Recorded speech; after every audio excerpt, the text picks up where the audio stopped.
welcome back to Cross Stitch Globe. I'm Stephanie. I'm Allison. And this is a channel about cross stitch. We have 3 kinds of videos on our channel. On Mondays, we drop our Flosstube episodes, which are long dives into our personal stitching. They're super fun. On Thursdays, we drop beginner tutorials for mostly the people who buy patterns at our Etsy shop, but everyone's welcome. And those are shorter. And if you're an experienced stitcher and you watch it and you think like, oh, I have something to add to this conversation, please leave it in the comments. Yeah. And if you have anything to add to this conversation, leave it in the comments because we'd love to hear your thoughts on today's topic, which today is a Flosstube Extra. So in between our regular long personal Flosstubes, every other Monday, we pick a topic that we would love to talk about more and pop it out because our videos are already quite long. Right. So today is a Flosstube Extra. Allison and I, people that watch our channel, one of the things they tend to like about our channel and note is that we stitch different things. Mm-hmm. We like different fabrics. We like different patterns. We have different stitching styles. And we also are just very different in terms of like what we enjoy about stitching, which is crazy for two sisters to be so different, but it's perfect for like having a channel because it gives us lots to like. Especially since I started and this is the only way you knew about doing it, and you're like, nope. I'm not gonna do it that way. I'm gonna do it this totally other way. Complete opposite. So today we're gonna talk about being a process stitcher versus being a product stitcher, also known as being like a process stitcher versus being a project stitcher. So basically the idea is that and we'll talk about like what it means to us and how it manifests for us like more in a second, but just as a very cursory level, if you've never heard of this idea before, some people like to stitch for the act of stitching, and when they're done, what happens to that piece may or may not be important to them. Like it may be important to them and they might be excited about it being done, but they also might mourn a project being done. Whereas a project or product stitcher picks the project because they want that project on the wall. Or in a pillow. Or in something. They want a finished object. Yes. And it being in a project bag is not really a joyful. It's not as satisfying as seeing your work completed, totally done, on display. So we thought we would talk about like, so today we're going to talk about like what does it mean to us and how does it manifest for us in our stitching. Then we're each going to talk about what we like about the type of stitcher that we are, what we don't like about the type of stitcher that we are, and what we really like about the other type of stitcher. And hopefully this will just kind of spark some ideas behind, you know, like maybe we can all get the best of both worlds a little bit or be happier with the type of stitcher we are and not feel guilt that really comes from the expectations of the world of a different type of stitcher. Mm-hmm. So maybe we can all find a little bit of enjoyment, peace, productivity, whatever we need. Yeah. So Allison, for you, what does it mean to be a product stitcher? So it means that I pick my pattern based on where in my life it will go. So it limits my scope of what I'm picking to I have to not only think about like, ooh, I really like that pattern, but I have to think about what I would use that pattern for. Because it's not going to bring you enjoyment to stitch it if it doesn't have like a purpose. And it does bring me, that's where people kind of get like, oh, well, I do enjoy the stitching. I enjoy the whole process of stitching.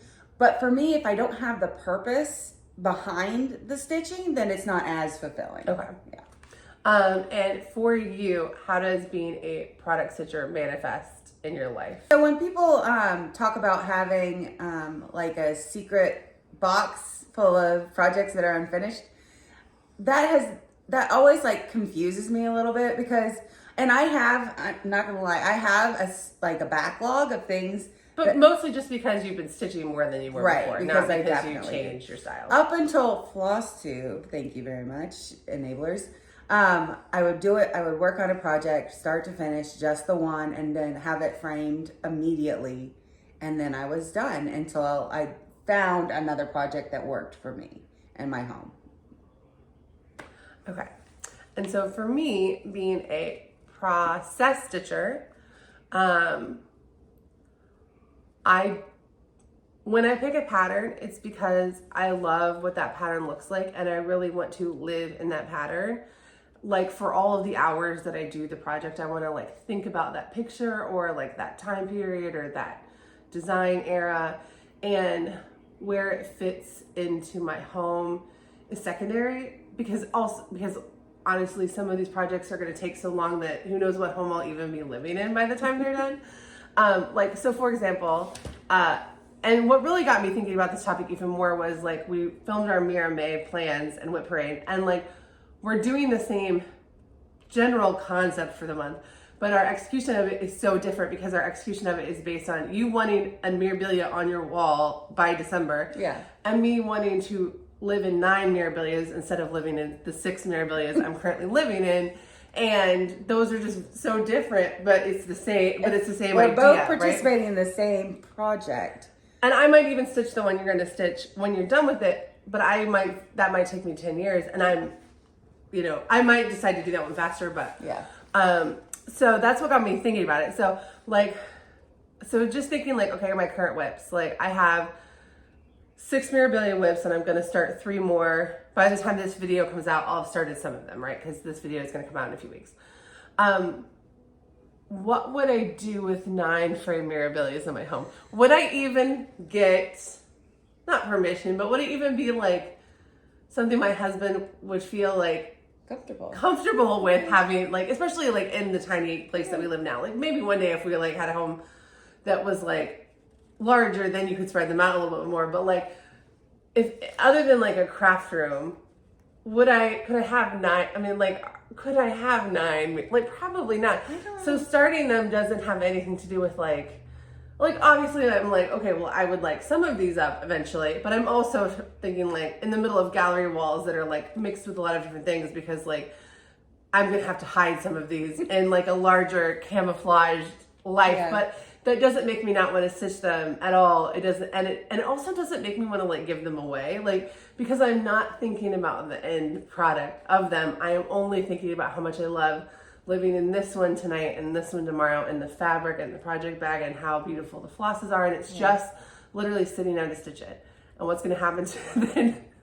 We're not sure. Is there going to be an end? We don't know. And so it's like, yeah, so that's what it means to me. And it manifests by I have whips where if everything that was in my whip pile was finished and framed, that would not bring me more joy. That would bring me some problems. And then I would have to go get new things to live in. Whereas like living in the things I have now is great. And yes, I want finishes on like a semi-regular basis, but I don't need, like, I think if you had everything in your whip basket up on your walls, you'd be thrilled and you'd be doing the next batch. And to me, that would stress me out. Stress you out. Because there's also like a limit to how many things you can put up. So it's like, if these 40 whips take me 5 years to finish, great. Let's just finish them slowly. They don't get it all.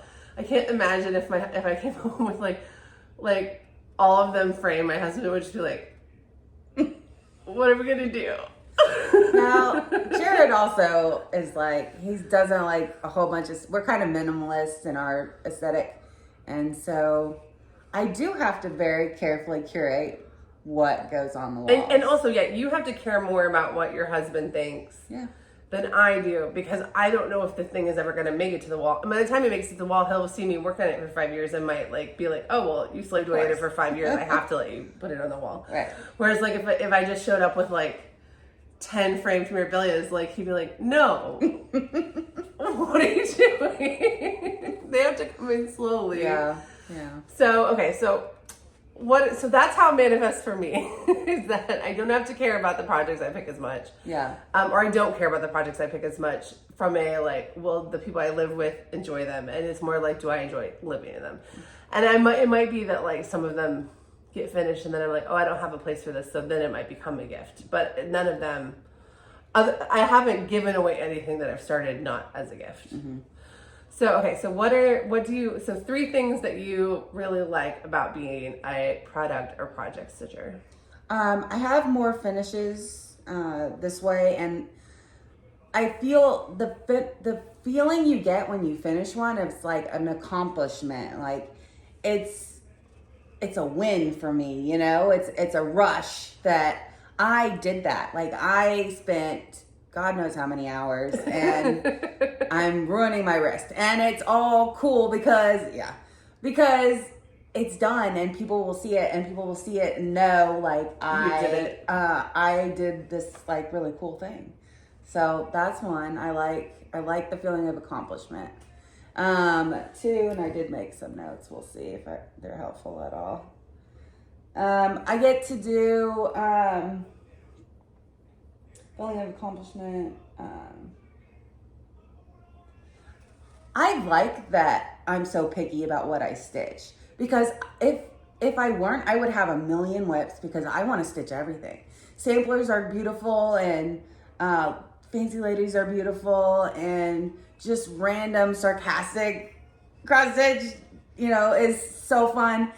But do I want to spend that much time and that much effort if I don't have a solid place where I can display it? And so it makes me whittle down what do I really love? What is worth my time and my effort? And so I feel like I get to evaluate my choices more, which makes me happy, because I'm not just randomly picking everything, because I would randomly pick everything. I can see that. Yeah, you would have a lot. You're good at impulse starting, but it's because you already know your style. But you would have a lot more impulse starts. I would have a lot more impulse starts, and I've noticed, like, since because I used to be a monogamous stitcher, now I'm not. I pick a lot of smaller ones that I can easily incorporate into my world, and not as many big ones that I have to plan for. Yeah, that would bankrupt you if you tried to frame them all. Exactly. And I'm learning how to finish stuff myself, which is another thing that I love about it, is that, and I didn't even know this, but when you have a product, it's just a gateway to another hobby. Like, I am now learning how to sew again, and I think it's like gives you another creative outlet. Like, can I make a pillow? Let's figure out how to make a pillow, a flat fold. I've never done that before. Let's do this. I made an ornament the other day for the first time. Like, you find new ways to enjoy your craft, which I really enjoy that. I do miss sewing. Hopefully I'll have enough space when we move that I can actually sew. We'll see. Okay, so for me, 3 things I really love about being a process stitcher. One is I never get bored. Like, sometimes, you pick up a piece, you're like, I don't want to work on this. And when you're not a monogamous stitcher, but you're a product stitcher, you don't have that as much either, because you're like, well, I'm going to work on this other thing instead.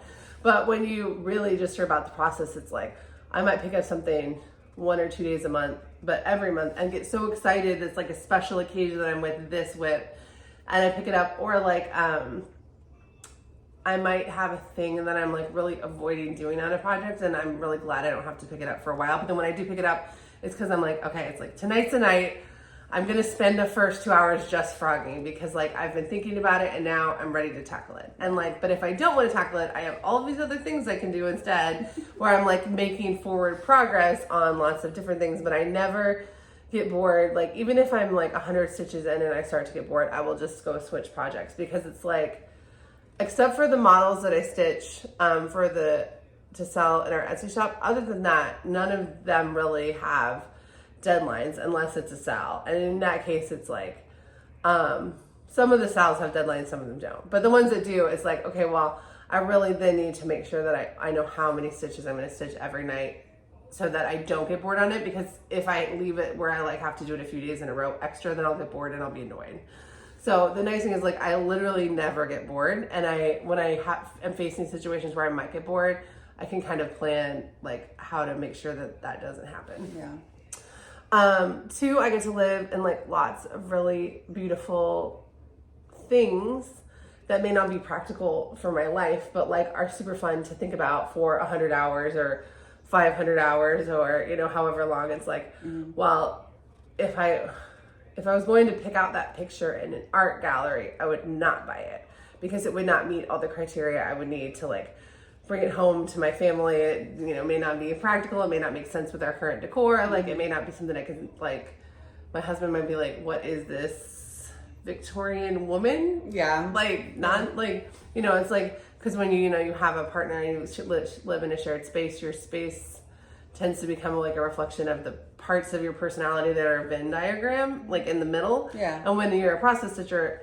since you're not so much worried about what's going to happen to it at the end, then you get to discard that and enjoy the parts of your personality and aesthetic that, or any part of your aesthetic, without worrying about it. And then by the end, you can see like if that person has grown fond of it after seeing it for 10 months, like a year. You know, there's things that my husband didn't love when I started them, but by the time they were done, he like kind of was like, well, I guess I live with this now. And he got time to get used to it. But I don't have to think about that on the front end. And if there was something he really hated, well, hopefully one day I'll have a craft room, but also like, okay, well then I can, that one doesn't need to be displayed. Like in like above the couch or something. And if you had a secret box of nothing got finished, you would be totally okay with that. Yeah. And like my own models and stuff, it's like I have a couple models that are framed for the pictures that are not up on my walls, and I need to, because there's nothing to put them with now that makes sense, and they're not big enough that they make sense on their own. And when they come out, when I do have things to put them with, it will be cool, but I don't miss seeing them every day. Like, I miss a whip. Looking at a finish, I'm excited when it's finished and I love showing it on the channel, but I will then miss the experience of stitching it more than I will be excited to look at it every day. And I know that's crazy, but that is just what it is. It doesn't make sense to me because you're able to enjoy it without even looking at the project bag. You can just look at the actual photo that you're stitching.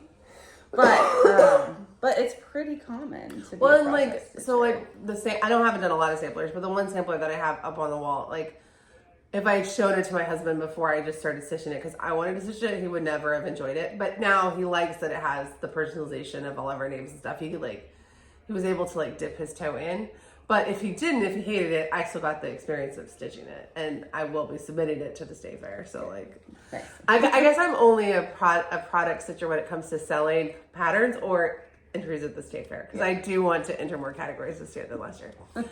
And the third thing I really like about being a process stitcher is like the stress freeness of it. Whenever I do have a deadline on a piece, it makes me really appreciate how like I don't have deadlines on other things, or I have very like long, like, you know, I have 2 leap day sals, and it's like, and I hope to finish both of them in 4 years, but they're both projects that you should be able to finish in 4 years. So it's like, it doesn't feel stressful now, but there's also nothing at the end that's like a punishment if I like don't get it done either. No cross stitch, please. Yeah. So like, one has like a really nice incentive to finish it, and the other one has the camaraderie to finish it, but it's not like either of them are like, oh, you need to finish it, right? Yeah. The only things that I absolutely have, and it's so funny because right now, like literally at this moment, I have a lot of things with deadlines, which is very different for me. And so it's really making me appreciate how I like to pick up a piece and think like, oh, well, if I just keep stitching on it, I'll finish it in 2 months. But if I don't do that, I'll pick it up again in 6 months and I'll be very excited that it's here. And the time horizon of like, I might live with some of these pieces for a really long time almost makes them more special, because I'll have more days of like, oh, remember when I stitched that on Easter, or I remember that when I like stitched that during a TV show I liked, or, you know, like different seasons. And, or like, I think I'm glad I have some seasonal finishes, but I also like that I have some seasonal whips where they're going to get magic from a few Christmases in them before they're done. So like when it is up on the wall, I have all these memories of like, and so it's not like a hurry up to get it done for this Christmas. It's you know, like put some Christmas magic in it every year, and then when it is ready for Christmas, great, but there's no like pressure to get it done. It just kind of like, so I guess as soon as something is started, it has as much value to me as it will have ever. So it's fine, which I really enjoy. It's very calm and like, you know, it's like a nice day at the beach or something. Like there's no like goal other than to just sit and enjoy it. And then at the end of the day, like, okay, you're done with the beach that day, but you go back again later and you pick it up again. So like, it's very peaceful. And I notice that the most when I have things with deadlines. No, right. Where I'm like, oh yeah, and this isn't how I prefer to be. Speaking of things we don't like about our, and I'm with you on the deadlines. It's not the deadline, it's the guilt of not getting it done. So Okay, so of the three things, so we're gonna go into the things we don't like about the type of stitch we are. So the things you don't like, and we're not saying these are things that any product stitcher might not like. These are things that we personally, as these types of stitchers, have been affected by. Yeah. So what are the things you don't like about the type of stitcher that you happen to be? I don't like the guilt when I do put a piece down and move on to a different piece that I should be working on it. I should be working on it. And now I have 19 whips. So I feel like I should be working on everything I'm not working on when I pick out one piece. So I should whip down and not stress myself out so much. That would be smart. The second one, you have more variety than I do because I have 19, but you have even more, and it doesn't matter to you when they are finished. So you could start many pieces that don't work with your life, and I don't want to start that many. I don't want to start that many projects because it would bring me more guilt than joy. Yeah. So, and then the next one, I put unfinished work, but I don't like it. It stresses me out that those aren't finished. Like that you have a box of whips at all. Yeah. It's stressful. Yeah. But I don't know. Overall, I like my process. I think it's wonderful that people can just pick things just because they thought that was pretty that day. Like, that's totally cool. That's totally fine. But I can't see myself enjoying things long term. And I guess it's a long term. You guys can do spontaneous and just... I actually don't do as many spontaneous starts as you. I do more. I do smalls. more like buy a pattern, hold on to it, kit it up, plan it, slot it in for next month or whatever. But even that is like, I'm still thinking about it like the whole time. Whereas you're like, okay, I'm ready to go because you already want the finish. Because I see it. I see the end product. I'm like, that's what it's like shopping. Like, what do I want on my wall? That picture. I found it. I want that picture. I want it on my wall. I know exactly what frame I'm going to do with it. So, so when I decide, I just start and I just go. But I don't ever start something that I'm like, this is really cool. It won't go anywhere. It won't do anything, which there are patterns out there that wouldn't work in my home or my life. And yet I pass over them, and maybe I shouldn't. Maybe it would just be fun. I think neither of us really do very much like subversive or cutesy. Like, we still tend to do things that are more in our like real aesthetic versus like, neither of us pick up things where we're like, they literally have no place. It's more just like, I don't know mine is more that like, I love it, but like, and if I lived alone, I would have a wall of memorabilia, but I don't live alone. I live with a man, a boy, and a little girl. So like, I have to like make compromises and have pictures of children up on the wall and things like that. But it's not like there's like a lot of types of cross stitch you and I really don't do. Oh yeah. Even though we do a lot of different stuff, because I don't think either of us are like want to put the time in if we literally have nothing. But for me, it's more like, I don't enjoy that picture as much as I enjoy something that's like, I think of as more like truly beautiful or interesting. And for you, it's like, where would you even do with it? What would I do with it? Like, I like samplers. Like, when I see them and other people stitch them, especially like the reproduction ones, like the history involved in that, I really like that.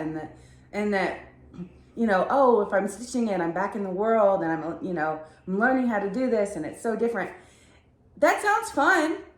But it also, I can't stop myself from thinking, what are you going to do with that? And I don't think I would enjoy it because the whole time I would be thinking, is there a point to this? I think you could do something like, and you've talked about this before, doing like Thursday Goes Goth or something that's more colorful where it fits in with like your other things, but it is reproduction sampler, but it's more like, but it's not like, I can't see you doing like a lot of prims. I know, but I like that style. I think it's really cool. I like the history of it, and I just think I think they're gorgeous. Whereas I could pick up a perm But- piece because who knows if it's getting done. Yeah. Like, I really want to start a Hands Across the Sea. I just haven't found the one that's like the right one for me. But when I find it, I'll start it. And then who knows if I'll ever put it up. I think it would be so fun to stitch modern folk embroidery because they're usually 1 or 2 colors and they're geometric and they're just sleek and beautiful, and they would not go with a thing in my house. I think I could totally see Fruits of Plenty in here, actually. Really? Especially if you picked out a color. You guys can't see it, but the color of the curtains, if you did like some DMC matching you know how Chris Crossage matched his modern folk embroidery to the colors of his rug of where it's going to go? Oh, I didn't know that. Oh, he did. And it's That's really cool. cool. Somebody helps him figure out exactly. I don't think he did DMC. I think he did a silk, but you could totally DMC color match 2 of the colors from, or even just one of them. And then I could totally see like Fruits of Plenty or something right Really? here. As long as it was color matched to the room. Yeah. In a way that like. That's another thing. Like, I'm not good at switching colors. Yeah. Like, I like using what the DMC is called for.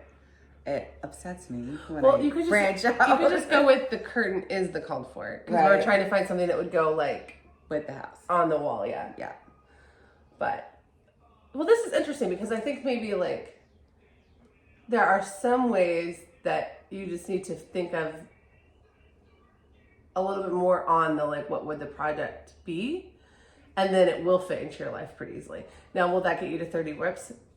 Maybe. And maybe that's not helpful. Or maybe that's too much stress. Yeah. Yeah, because I do want to see the end of the Yeah. line. I want to see that thing on my wall or on Yeah. my, dresser or whatever. So 3 things I don't like about being a process stitcher. 1, it's more expensive. Like, it just is more expensive to have. I don't stitch from a Master 7 GMC, and even if I did, like, Use so much fancy I use I like to, like, especially like some of the blackboard designs and stuff, I like to use the called for if I can. And I probably will be doing, well, I'm not going to be doing less of that, but I'm just going to be I'm not going to be starting as much because now it's like, now it's not so much like I can't handle doing another start. It's more just like I need to stitch the things that I have because like, before I spend any more money on kitting up anything else. Like, I mean, there are things I'm going to kit up once, but I have kits sitting there that like need to be started and stuff. I don't want 100 whips. Yeah. I have in the 40s, and my guess is by the end of the year, I thought I'd be in the high 30s or low 40s. I think now I'll be in the high 40s or low 50s, even with the planned finishes that I have for the rest of the year. Because if you start backs, but you only finish smalls and mediums, your number doesn't go down. Nope. Like just financially, the cheapest thing to do is to be a monogamous stitcher who only stitches DMC. Yeah. And the next cheapest thing is to be like somebody who kind of finishes things at least. And then once you're up to like 40 or 50 whips, it's like, well, if you have whips sitting there that you never touch and never stitch on, then that's just wasted money. So it may not be that I can't handle like, I don't think mentally or emotionally I could handle 100 projects, but financially I should get through the 50 kits and whips that I have before I like spend a lot of money on other things. Now I have planned starts for the year and a lot of those starts are already kitted. And I think I am going to drop some of those starts because I don't really want I think I'm kind of at the point where I'm like, okay, I want to have a few more, but I don't really know if I want more than this. So I might switch to like 1 in, 1 out or something. But just financially looking at like, oh, I would love to start this and I'd love to start this and I'd love to start this. But $50, $50, $50, even if you're looking at like, I could pull a lot of things from Stash. Like, I could stitch a lot of things from Stash. So it's not only that, but like you do start to think like, I have so much DMC sitting in so many bags. And if I finish these projects, then that will go to something else. Or like I have, so many fat quarters of fabric where if I get to the bottom of it, I can cut the rest off and put that back in my stash. And so it just becomes like a resources financial thing where it's like, well, how many projects do you want to have in your house that are holding supplies?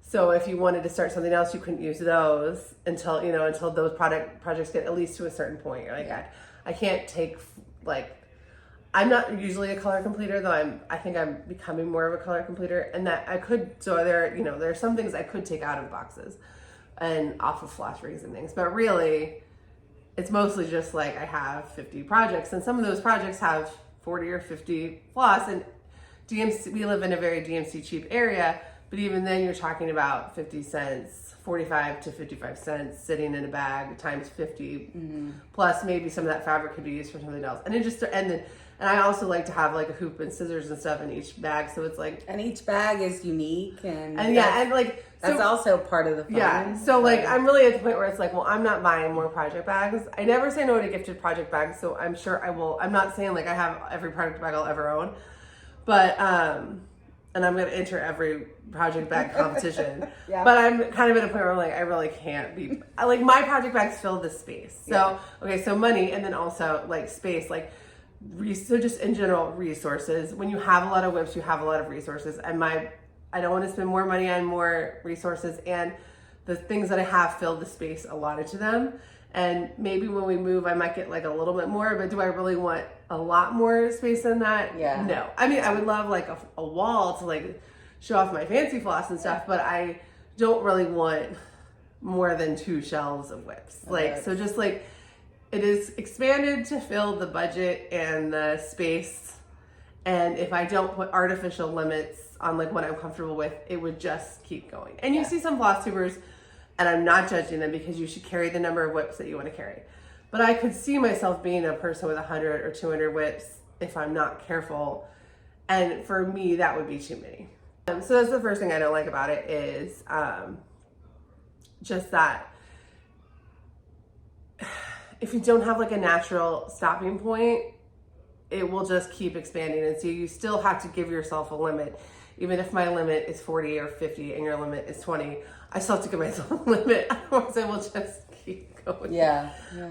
And so, okay, so the second thing is that at a certain point you have more whips than you have time for. And so if you're a process stitcher who loves the process of stitching those whips, if you have more than 30, you're not stitching on most of them every month. If you have more than 50, you're not stitching on most of them every couple months. Like, and with seasonal whips and some things where you're like, oh, I'm only gonna stitch on that once a year or whatever, like it's a little different, but still, like, there are some projects that I haven't touched that I wanted to restart 6 months ago that are not restarted yet, because it's just like, there's still only so much time. Yeah. So just like with resources, if you keep expanding your whips because you like the process of stitching on different things, at a certain point, well, I can't even remember what it's like to stitch on that, because I'm not getting to the process of that whip. Yeah. And I like it up to the point where I miss stitching on that whip, and I don't ever feel forced to stitch on a whip other than like artificial deadlines and things. But I don't love when I'm like, I don't know when I'm gonna get to that whip, and I miss it, and when I do get to it, I'm gonna get to it for more than a day. Right. You know? Right.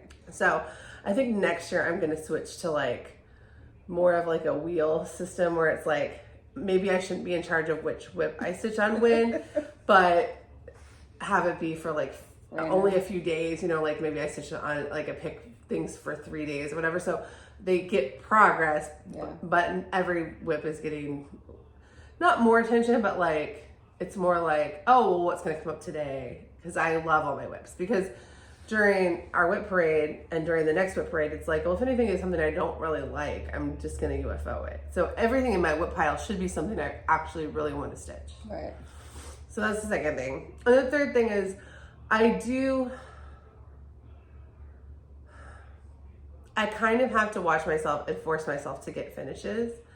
And the Flosstube is a fun way to make myself get finishes, but like, I do need to be like, okay, well, this piece only has 1,000 stitches left. Are you really gonna like let it sit here for 6 more months? Shouldn't you just like work on it for the next 2 days and like finish it? Yeah. And that is like bittersweet when I finish it, because I do miss it. But I think it's also healthy to be like, okay, well, I can't drag these 50 whips around, 40 whips around forever. I do need to finish things so that I can ever start something. Yeah. So those are the 3 things. I think it's like resources, keeping a number of whips where I actually do get to enjoy the process on each whip and not like forget about them. And then actually kicking whips out of my by finishing them when it's time, because emotionally letting go. I need to let go of some things, right? Okay, So, I got it. yeah.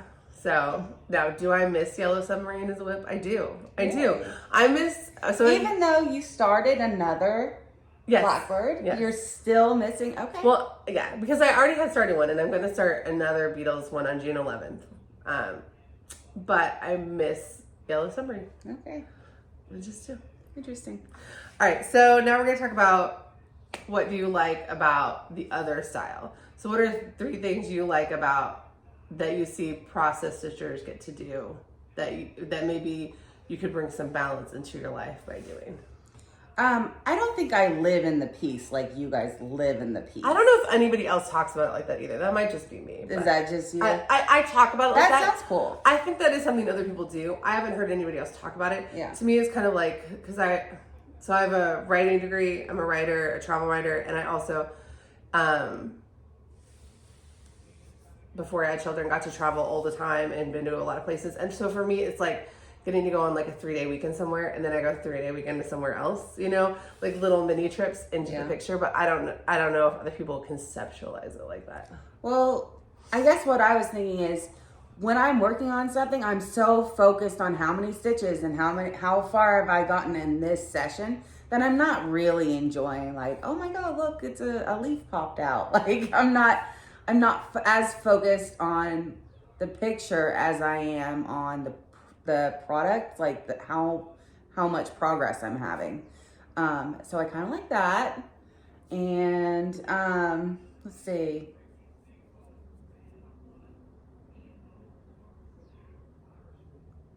It would be nice not to care as much that you don't have any finishes, because I feel guilty when I don't have. Like when you don't have finishes when we film a Flosstube, or when, well, that when I film a Flosstube, or I started another thing and I didn't finish something first. That to me, that's a loss. And it stresses you out. Yeah, and that's a stressful thing for me. So it'd be nice if you just didn't have that emotion. Exactly. I think a lot of my cross stitch has to do with feeling guilty that I'm not doing everything perfectly all at once. Allison, you were raised Catholic. I know. Catholic guilt is real. It's like a very real thing to grow up with. Yeah. So I have a lot of guilt. So that's 2 things. I would prefer those things to balance me out a little bit.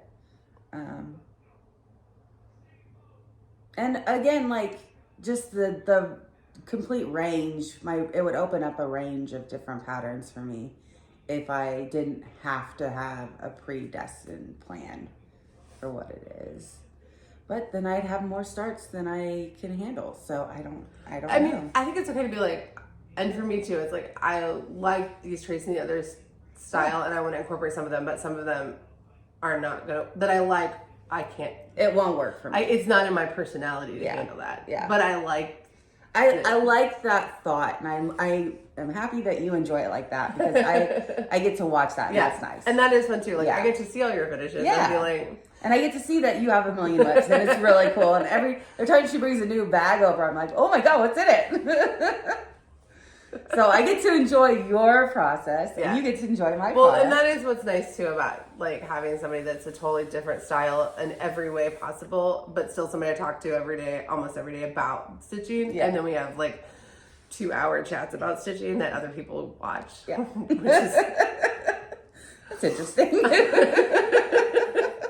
Okay, so for me, 3 things that I really like about product or project stitchers that I really do like that you get finishes. Like I like that you like will host us out and then you'll finish your piece from this out and you're just like done with it, and like you get to move on and be done with it. Like and you want to be done with it. Like it would, you know, like it's not an emotional loss for you. Yeah. Like it's nice to see that you like get the win and it is a win. Whereas like sometimes my wins also feel like losses. Yeah. So that's cool. I like that you like. I don't want to stitch as many things on a single theme. Like I wouldn't you want a fairy tale wall. I don't have anything I like enough to have like as a one wall thing. Yeah. Like if I had a wall to decorate in one style cross stitch, I don't have it. I'm a mix, like a gallery Way wall. more eclectic than I am. But I like that you like something enough where people will just send it to you because they know that you will like it, and you're like, yep, because they're like, your wheelhouse is small, and so things are either in your wheelhouse or they're not. And so if they are in your wheelhouse, then you can just go for it because you don't have to think about it, because it's like, well, this is one of the 10 patterns I'm meant to be stitching right now. And I don't really have that. Like I see like, there's a lot of things where I'm like, oh no.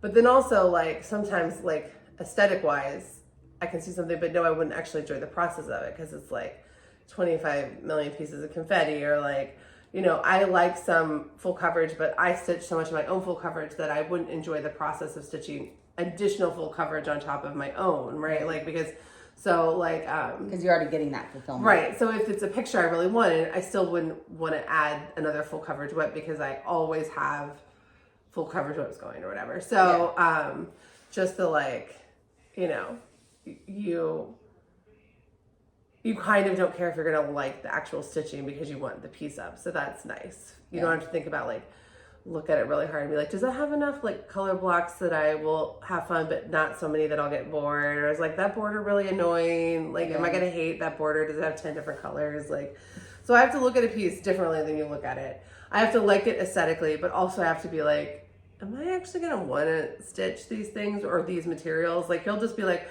well, I want this done, so I'll just beat it up today. And I'm like, I'm not even close to the beading stage on any of my projects, but also then it's like, I don't know if I even want to do beads. I might just switch it all to DMC because like...